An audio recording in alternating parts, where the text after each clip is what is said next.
vintage friends. So this is me with my makeup, and I've been a little out of practice makeup wise since the pandemic.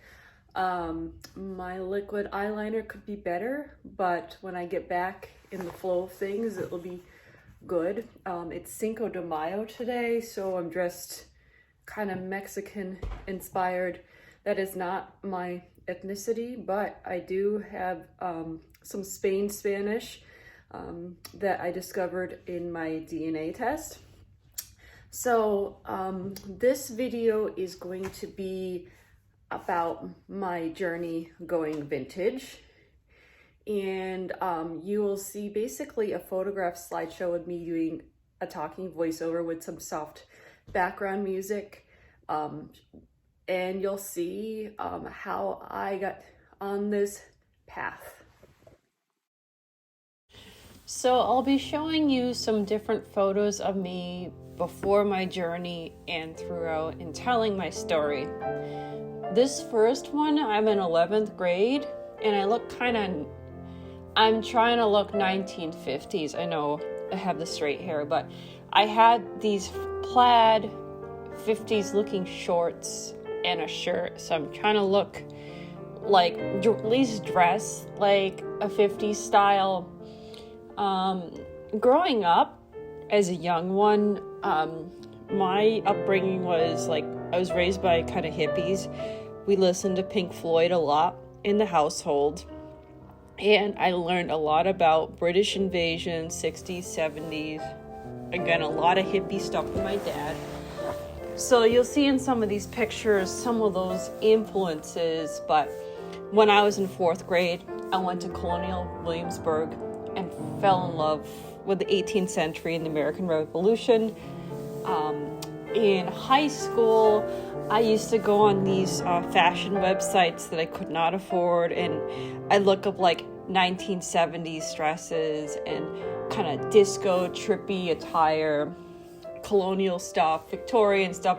I like some of the earlier periods then, and I still like some of those, especially with some of my reenacting work. But I really loved fashion history from various time periods. In this second picture, this is one from my class, or my senior pictures. So I'm very hippie here. I have a tie-dye sarong, and that's like the hippie side of me. My hair was very long, and it has been kind of half the length since, but it's a little too long for vintage. One of the funny stories I like to tell people kind of getting me into vintage for the first time was, for of course, when I started to sing in 9th grade, we did like a swing and big band concert. So the band would do a lot of Glenn Miller. And then I think we sang Let's Do It, Let's Fall in Love, the 1930s song, as well as a few others. So that kind of introduced me to swing and big band. And in those days, we had Napster, and I downloaded Glenn Miller, Ella Fitzgerald, all the stuff. I think I was in like 10th grade by then. And I downloaded the songs, I'm listening to them, and my dad walks by my bedroom, and he's like, "Why are you listening to Grandpa's music?" And that's kind of what started like my interest with the 30s and 40s, really being into that. And then just talking to my grandpa about different memories and stories. Of course, he didn't really want to talk about what he did in the war, but he was in the Coast Guard during World War II, and him and I really connected with a lot of different things. And I am a millennial, so my youth, I was listening to Britney Spears and Christina Aguilera, NSYNC, and the Backstreet Boys. I was very much into the Y2K fashion as well. I also was goth for a point in time, and then I tried to dress preppy to fit in as well. I kind of tried everything in high school, so that kind of gives you my start in a way. This next picture shows me in a musical. This is Hello Dolly, which I think was set late 1800s, turn of the century. So my outfit's not my favorite, but I have this top and this hat and this skirt, and I think the top is really like a 1970s top, but we did that. So I got some early fashion history at that point in time. So singing and dancing in historical fashion, really enjoying that. The next picture was my junior prom. So you can see I'm really into Victorian. I have these ringlets and these flowers in my hair, and I have a velvet cameo choker. I have opera gloves. Granted, the dress is more of a millennial style, like this was like 2002, but it has, you know, the boa materials kind of that time period, but the print is very historic, and my dress was kind of unique. It was a little bit different and slightly more historical than some of the other girls, so I was into that kind of romanticism and those earlier periods. So in this next picture, I'm wearing a yellow polo with some, I think I'm trying to do 50s makeup. So to kind of backtrack, I started reenacting with my ex-husband in 2007, and we started with the American Revolution, which I loved because, again, it reminded me of Colonial Williamsburg. I'd never touched a firearm in my life and got to shoot a musket. I was on a cannon crew, was in battles, could be a girl, could be a guy, dressed up. And I also was doing like my 18th century music, so I didn't have like a keyboard instrument or anything, but I talked about music as a music historian because that's one of my degrees, and I would transcribe music on parchment paper and show it to people and show them, you know, the technique of, doing basic penmanship on music and a lot of classical stuff, Mozart and things like that. And then later on, I would try to combine that with actually singing at these reenactments. But going back to me downloading Grandpa's music off of Napster, and actually to backtrack before that, when I was in early college in my 20s, I was like 20 years old, I did a swing dance class. And so I got to dance with World War II veterans who were about 90, 85 at the time. There was still a good amount of them around. And I had such a great time with them and learning to dance. So that was another component that added to the music, then the dance. So at the time when I was boyfriend and girlfriend with my ex-husband, after doing American Revolution for a year or two, I said, I really want to do World War II reenacting. I want to swing dance. I want to go to these reenactments and battles. I want to dress up. I want to do hair and makeup and everything. And I had a mentor. She's now passed, but she taught me everything about Rosie the Riveter, from sewing to Victory Gardens to the factory. And she was such a sweet lady, but a very tough lady. And this summer, where I have this yellow polo shirt, I, kind of tried to find simple vintage outfits to practice hair and makeup. I don't know how much there was on the YouTube scene at the time, but I think I maybe looked up articles with photos at that point in my life. And I kind of jumped in the more expensive route. I bought authentic reproduction clothing. So a lot of pinup girl clothing, Betty Page, I think Unique Vintage, maybe that was before that time. A lot of those kinds of brands, they're pricey. Some of the dresses even back then were $100, $150. Some gowns were like $300, and I bought a number of them. After that, I would go to like the Reading Air Show in Pennsylvania and other events, and they would have a real vintage. I would go to Salvation Army and I would get grandma's stuff. I also was in a church choir, so I got a mink jacket from church ladies, other long coats, dresses. So things were given to me from people who lived in that period. my dad also gave me my grandma's, party jewelry and clutches and things like that. So this was my starting point. And then later on, I found like vintage inspired stuff, things that were more simple, like blouses and skirts, and sweaters and things like that were new, but would work as vintage, that were more like everyday pieces. So I started a bit backwards. I went really hardcore early on, also because with reenacting, you have to be extremely accurate. So I really wanted to get patterns and styles that were of the same as World War II, but were new, and because I didn't want to hurt or damage the vintage clothing.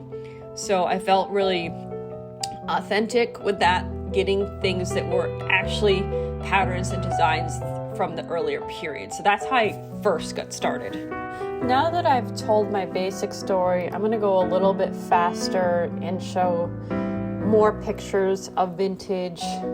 This next one is, we had in college a red and white ball, and my friend did my hair. It looks like she was trying to do victory rolls and curls, and victory rolls are actually my favorite hairstyle, which I haven't really mastered that well because I have fine and thick long hair.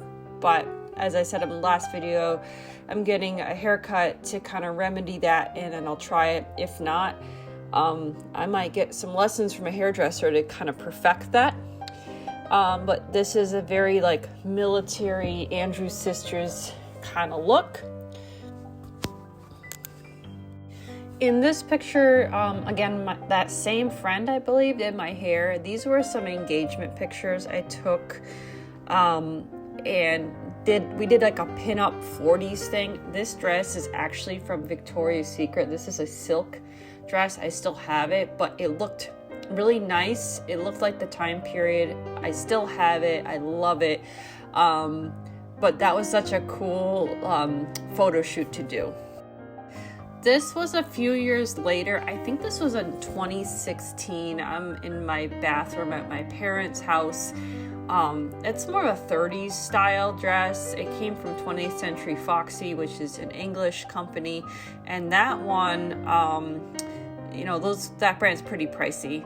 I still haven't quite mastered the hair, but I love the look and the makeup. I feel like I look like Judy Garland a bit when I did the makeup. I feel like my face looks more like her.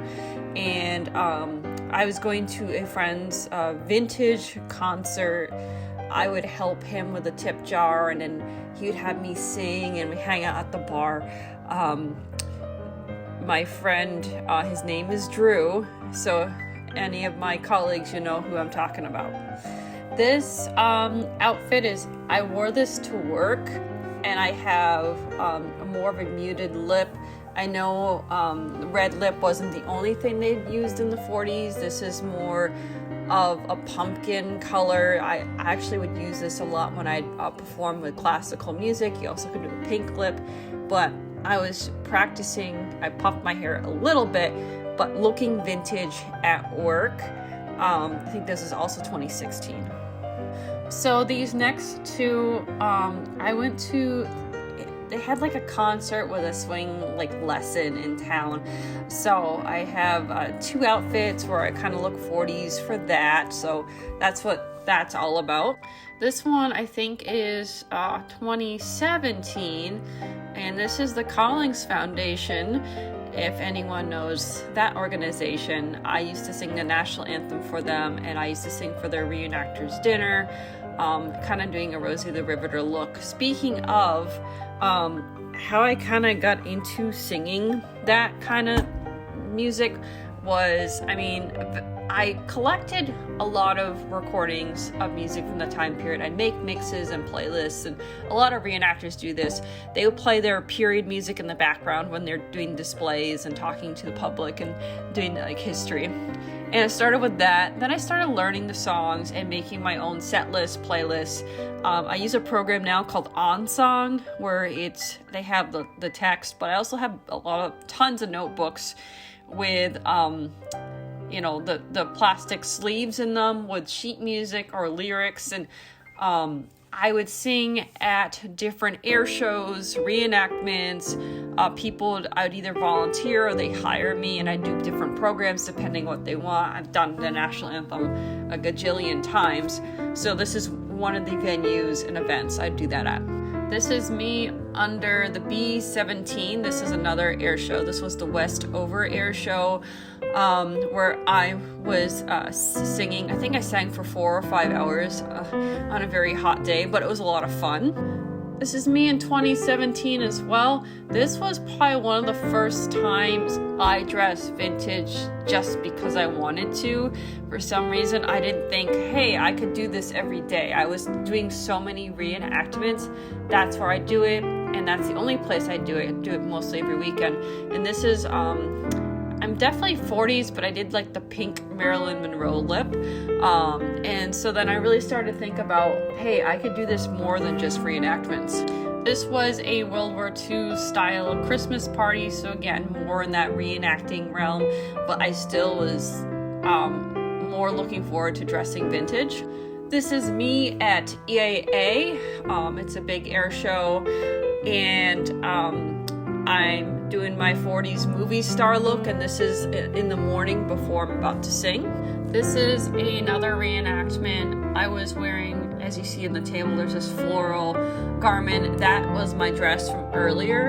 And then I switched to this navy blue because we were doing a skit with the Germans. And so one thing I learned about through reenacting is, I actually learned this at the FIG event in Pennsylvania that they used to do.